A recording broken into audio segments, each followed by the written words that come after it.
Hello दोस्तों, नमस्कार। मैं के पटेल। आज हम चर्चा करेंगे आने वाले गुजरात विधानसभा चुनाव के लिए, जो कि एक अहम चुनाव है गुजरात के लिए, दिसंबर 2020। अभी हाल ही में हम लोगों ने देखा जिस तरह से 5 राज्यों के चुनाव हुए, उसमें 4 राज्य में बीजेपी जीत गई और एक में आम आदमी पार्टी पंजाब में जीत गई। और पूरा कांग्रेस का पूरा सफाया हो गया, पूरा मतलब लिटरली ब्लंडर हो गया, जो कि कांग्रेस के लिए अस्तित्व का एक सवाल बन गया। तो आज हमारा टॉपिक मेनली ये रहेगा कि आने वाले गुजरात विधानसभा चुनाव के लिए कांग्रेस को क्या स्ट्रेटेजी अपनानी चाहिए, जिस तरह से वो कुछ अच्छा परफॉर्म कर सकें और कुछ बेटर रिजल्ट उनके लिए हो, और जो एक इलेक्शन में फ़ाइट है वो थोड़ी हेल्दी फाइट रहे। इस तरह से नहीं कि पूरा मतलब एक ऑस्ट्रेलिया बांग्लादेश मैच जैसा हो जाए, कुछ अच्छी तरह से फाइट रहे और फिर रिजल्ट आए। वो तो जो भी मतलब जनता का आशीर्वाद रहेगा वही फाइनल बताया जाएगा।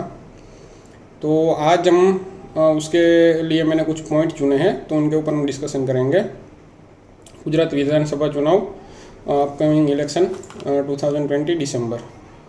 तो कांग्रेस के लिए क्या प्लान रहेगा और किस तरह से कांग्रेस को ये स्ट्रेटेजी अपनानी चाहिए, उसके ऊपर हम बात करते हैं।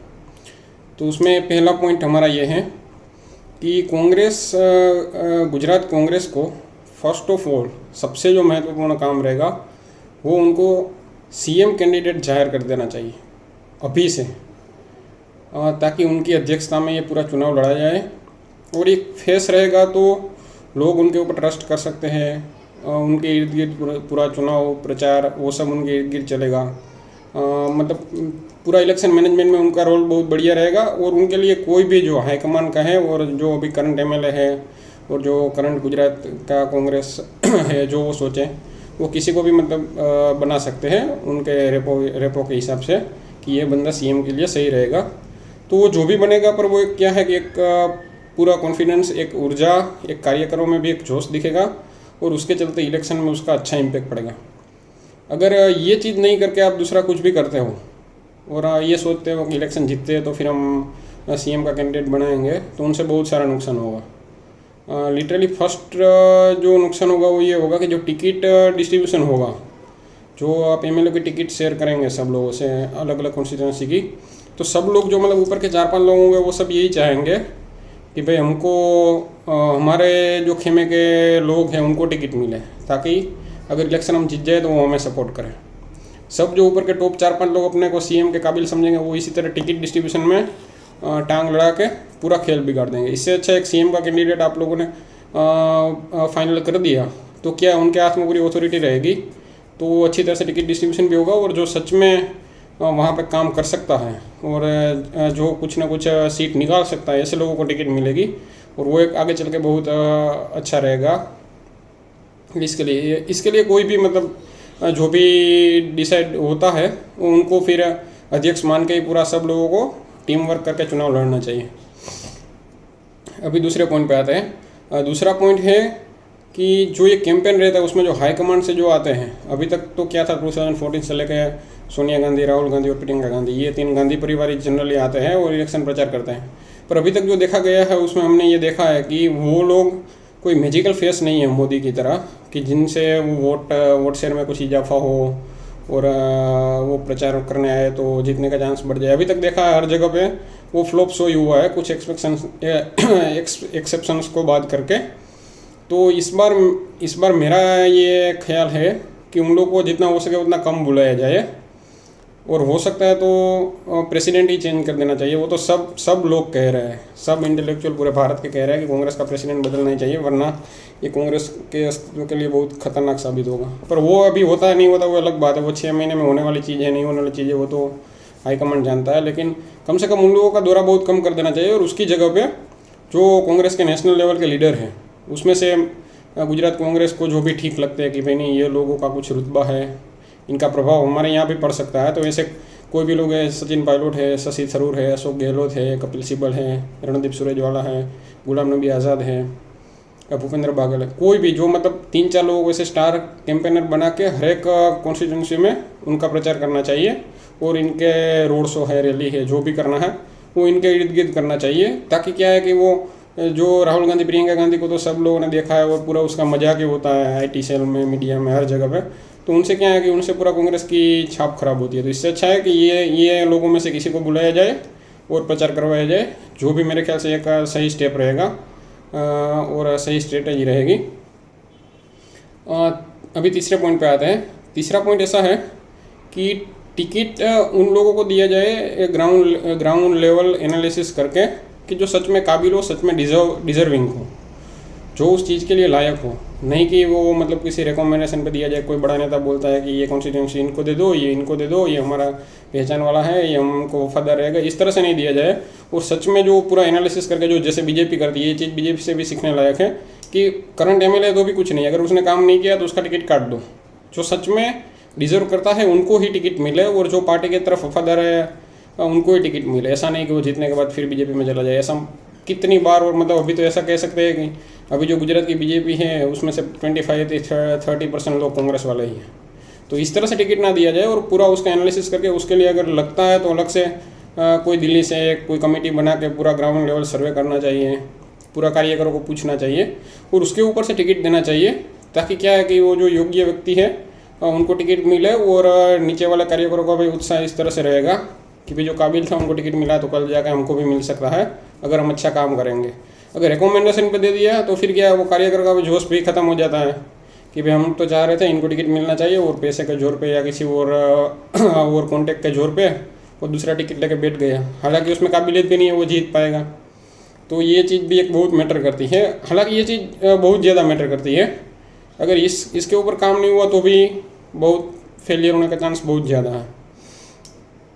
फिर अगला पॉइंट हम डिस्कस करते हैं कि बीजेपी वैसे मतलब एक फिक्स जैसा सबके माइंड में ये रहता है कि बीजेपी ये चुनाव निकाल ही लेगी। आज भी सब लोगों को मतलब जनरली यही लगता है। अगर ओपिनियन पोल पे लिया जाए तो सब लोग यही कहते होंगे कि भाई बीजेपी निकाल लेंगी। तो भी एक चीज़ बीजेपी में जो सबसे अच्छी चीज़ है वो ये है कि वो लोग प्रचार में कभी कमी नहीं करते हैं।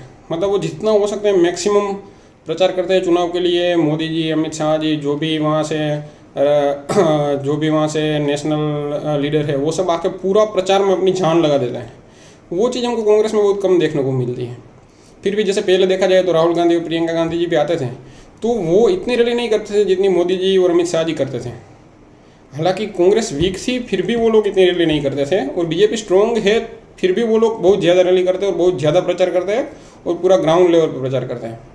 जिसके चलते क्या होता है, प्रचार काम करोगे फिर आपके पास कुछ भी मुद्दा होगा तो वो नीचे तक पहुँचेगा ही नहीं, तो भी कोई लॉजिक नहीं है कि आपका परफॉर्मेंस वेल होगा।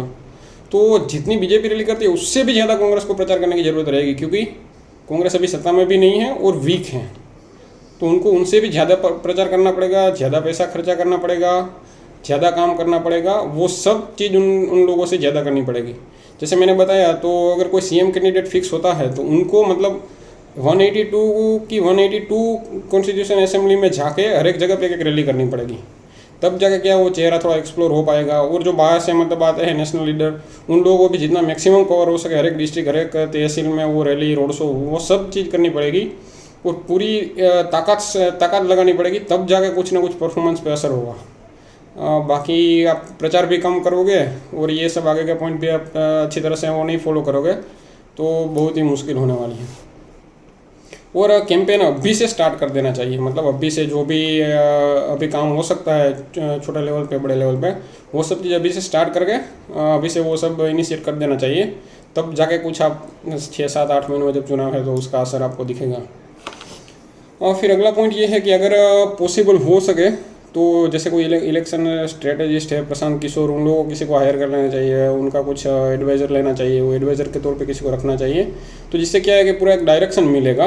अगर गुजरात कांग्रेस में कितनी भी ताकत है लेकिन अच्छी तरह से डायरेक्शन देने वाला कोई नहीं रहेगा तो भी वो चांस फेल होने का बहुत ज़्यादा रहता है, क्योंकि ताकत से भी कुछ इतना नहीं होता है, पर उसकी डायरेक्शन कौन दे रहा है, कौन उसको दिशा दिखा रहा है, वो चीज़ भी एक बहुत अच्छी तरह से मैटर करती है। तो मतलब पूरा कैलकुलेशन, वोट बैंक का कैलकुलेशन, जो भी दूसरे मुद्दे हैं कहाँ पे क्या है, वो सब चीज़ उनका देख के पूरा एनालिसिस करके उस तरह से अगर प्रचार होता है तो वो चीज़ एक कम एफर्ट में भी आप ज़्यादा अचीव कर सकते हो। बाकी ज़्यादा एफर्ट में भी आपको कम अचीवमेंट रहता है।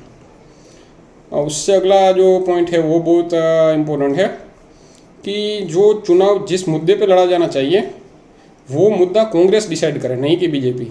इसके लिए ये ज़रूरी है कि अर्ली आपका प्रचार होना स्टार्ट हो जाए और आप वही मुद्दे उठाओ जिस मुद्दे पे आप अभी सत्ता से सवाल पूछ सकते हो, और उस मुद्दे से प्रचार करने से आपका और जनता का जो भी रियल इश्यू है उनके ऊपर बात करो, तो क्या है कि चुनाव इस डायरेक्शन में चला जाएगा।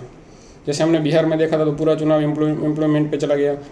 बाकी वहाँ पे भी कुछ ना कुछ वो धर्म उसके ऊपर, संप्रदाय के ऊपर चुनाव ले जाने की ट्राई की गई, लेकिन वो नहीं हुआ, क्योंकि वहाँ पे तेजस्वी यादव ने पहले से ही वो जो रियल इश्यू थे उनको उठा लिया था।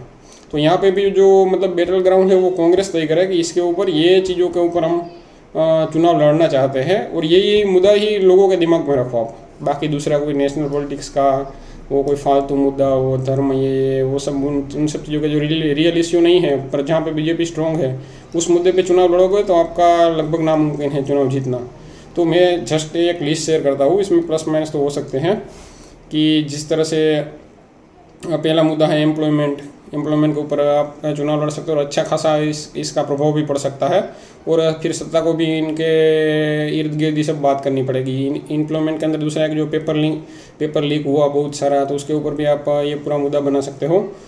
दूसरा जो कोविड डेथ्स हुआ, सेकंड वेव आई, उसमें बहुत सारे लोगों की जान गई, तो ये मुद्दे पे भी आप सरकार से ये सवाल वो सब कर सकते हो। तीसरा मुद्दा है जैसे अरविंद केजरीवाल के स्टेट में वो फ्री बीज वाला, कि वो बिजली इतने यूनिट तक फ्री देंगे, पानी फ्री देंगे, और फार्मर का लोन वेवर होगा, मतलब लोन माफ़ हो जाएगा, कर्ज माफ़ हो जाएगा, वो सब चीज़ें हैं। फिर उसके आगे अभी जो कोरोना के चलते स्मॉल एंड मीडियम बिजनेस को असर हुआ, वो सब चीज़ है। फिर उसके आगे पेंशन फॉर गवर्नमेंट ऑफिसर, वो एक बन सकता है मुद्दा।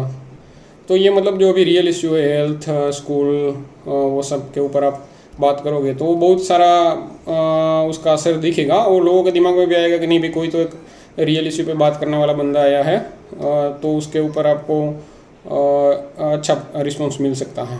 और जितना ज़्यादा हो सके उतना प्रचार करना चाहिए, उसका पैम्पलेट बनाओ, जो भी आपका वो सब है वो सब उनका शेयर करो, और मैक्सिमम जितना हो सके इतना सोशल मीडिया को यूज़ करो, IT सेल को यूज़ करो, और TV प्लेटफॉर्म है उनके ऊपर भी बहुत सारा इंटरव्यू, सब जो CM कैंडिडेट रहता है उनको बहुत सारा इंटरव्यू देना चाहिए, हर एक चैनल में वो सब करना चाहिए, वो सब चीज़ें भी बहुत मैटर करती हैं। तो ये कुछ मेरी तरफ से सजेशन थे, जिसको अगर देखा जाए और यूज़ किया जाए तो हो सकता है कि आगे कुछ अच्छी फाइट देखने को मिले, और जनता का भी उसमें कुछ भला हो। नमस्कार।